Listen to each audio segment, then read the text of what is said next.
ووزير قضية محمد ديرية أو دبرك كوحن بارسن wiilkii yaraa ee hooyadii ay dhashay ay jidka ku soo doortay ee aan idinkaga warbixiyay daaha yare oo ku nool guriga wasiir Khadiija Maxamed Diiriye waxa uu bilaabatay nolol qurux badan hooyanimo iyo sidoo kale ka warqab guud waxyaabaha sida gaarka iigu dhiirigelinaya xirfadeeda wariyeynimo waxa kamid ah in aan arki karo sheeko muhiim ahayd oo bulshada aan u soo bandhigay oo guuleysatay sida midan oo kale daaha yare wiilkaas yar ee godka laga soo qaaday isaga oo labadii dhashay ay banaanka ku tuureen oo hadda ku nool guri wasiir isla markaasna helaya koriimo waalidnimo iyo baxnaano midii u wanaagsanayd daaha waa ka ku jiifa laabta wasiir Khadiija Maxamed Diiriye waa ka qurxoonaaday ee dhogortiisu ay isbedeshay waa isagaas caawa iyo maantaba ku hooyanaya guri wasiir nolol ay la filayeen dadkii soo tuuray ma ahee mid ka qurux badan ayuu wiilkaasi yar nasiibsaday daaha yare wajigiisa bidhaanta ka muuqata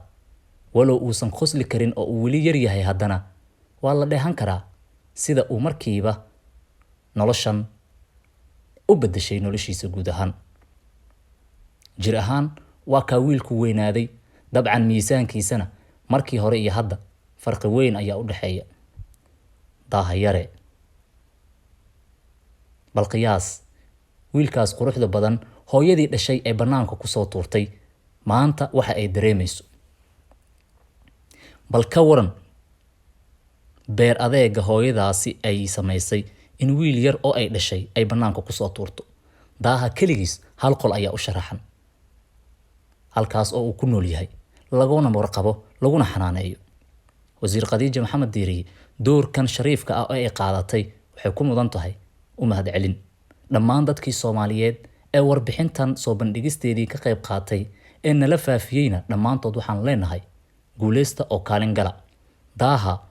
oo weynaada oo dadka iyo dalkaba wax u qabta ayaan alle ka baryayaa insha Allah biidnillaahi alkariim daaha yare guul iyo gobonimo ifkan ku joog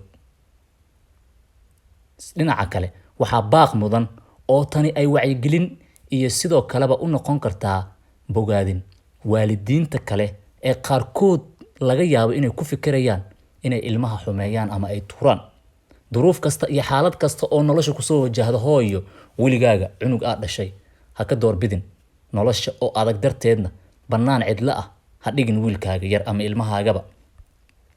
sariirtaas aad arkayso ee sharaxan guud ahaan qolkaas weyn kaligiis ayaa ku baashaalay daaha shalay waxa uu ku jiray god qashina bahalana way cunayeen maantana waa ka